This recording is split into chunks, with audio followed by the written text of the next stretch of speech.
લક્ષ્ય ન્યૂઝ, એક નજર, એક લક્ષ્ય. વાવથરામાં રાહ તાલુકો રાહ ગ્રામ પંચાયત પ્રાકૃતિક કૃષિ જાગૃતિ અભિયાન અંતર્ગત ક્લસ્ટર બેઝ તાલીમ યોજાઈ.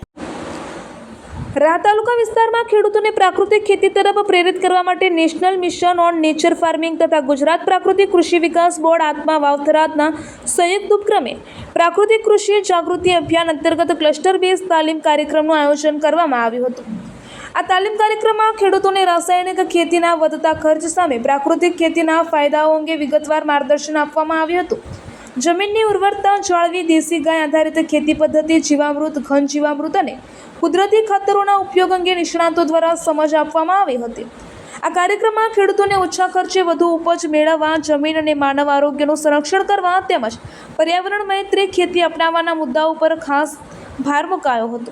આ તાલીમ દરમિયાન ખેડૂતોમાં પણ પ્રાકૃતિક ખેતી પ્રત્યે ઉત્સાહ જોવા મળ્યો હતો. આ કાર્યક્રમ આત્મા પ્રોજેક્ટ ખેડૂત તાલીમ કેન્દ્ર જિલ્લો વાવથરાદ ખાતે યોજાયો હતો, જેમાં વિવિધ ગામોના ખેડૂતો ઉપસ્થિત રહ્યા હતા. આયોજકોએ જણાવ્યું હતું કે આવનારા સમયમાં વધુ ખેડૂતોને પ્રાકૃતિક ખેતી સાથે જોડવા માટે આવા જાગૃતિ કાર્યક્રમો સતત યોજવામાં આવશે. રિપોર્ટર રમેશભાઈ ચૌધરી, રાહ.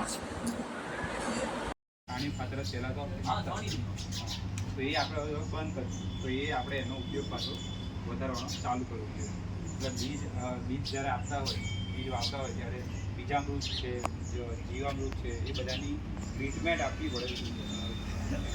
ત્યાર પછી વાવવા પડે. જ્યારે વાવતા હોય ત્યારે પણ બીજામૃત કરે, જીવામૃત અને ઘન જીવામૃત આવી વસ્તુ જ્યારે વાવતા હોય ત્યારે જ આપણે આપવું પડે. અને આ રીતે આપણે રાસાયણિક ખાતર મૂકતા. ત્યારબાદ આ ઉપરાંત લીલો પડવાશ બાબતે કોઈને ખ્યાલ છે ખરો કે લીલો પડવાશ કેવી રીતે કરતા હોય? કેવી રીતે કરતા હોય આપણે? હા, શણ કે ગવાર કે બધું આપણે ખેતરમાં વાવતા હોય જ્યારે ફૂલ આવવાની એટલે પહેલો તો ક્ષારને તોડશે, પણ એ જમીનની અંદર ઉતરે ને એટલે જમીનને નુકસાન કરે. એ 1-2 વર્ષમાં ખબર નહીં પડે, પણ જ્યારે 3-4 વર્ષ થશે ને ત્યારે તમને ખબર પડશે કે આ જીપ્સમની વિપરીત અસર થઈ.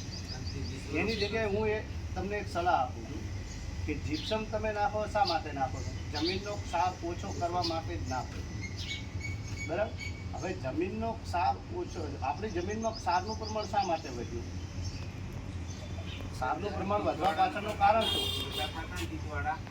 ત્યારે અમારા ખેતરમાં ક્ષાર હતો, પછી એ વખતે જીપ્સમ, મારા દાદા એ વખતે જીપ્સમ લાવી નાખ્યો હતો અને ખાર ઓછો થયો. ત્યાં પછી ફળદ્રુપતા વધી અને હજી સુધી પાકે છે. પણ એનું હું તમને એ જ લાઈન ઉપર લઈ દઉં છું કે જીપ્સમ આપણે શા માટે નાખવું પડે? ખાર આવ્યો એટલે. પણ ખાર શેનાથી આવ્યો? ખાર તો પાણીથી આવે. હા, ના, એ પાણીથી પેરના ખાર હતા ને પાણી ના એ પાણી એક બીજો એક તો પાણીથી આવ્યો, બીજો શેના આધારે આવ્યો? વૈદિક બરફ જમીઓ બની ગઈ આરિયા ખાતરના કારણે બની. ખાતરમાં સૌથી વધારે જો જમીન જો બંજર બનતી હોય આપણે તો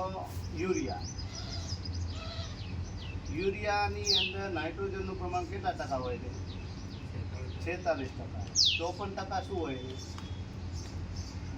નાઇટ્રોજનને સંગ્રહ કરવા માટે સોડિયમ, મીઠું હોય. એ મીઠું જો આપણે આપણી ધરતી માતાને કેટલું નાખીએ છીએ?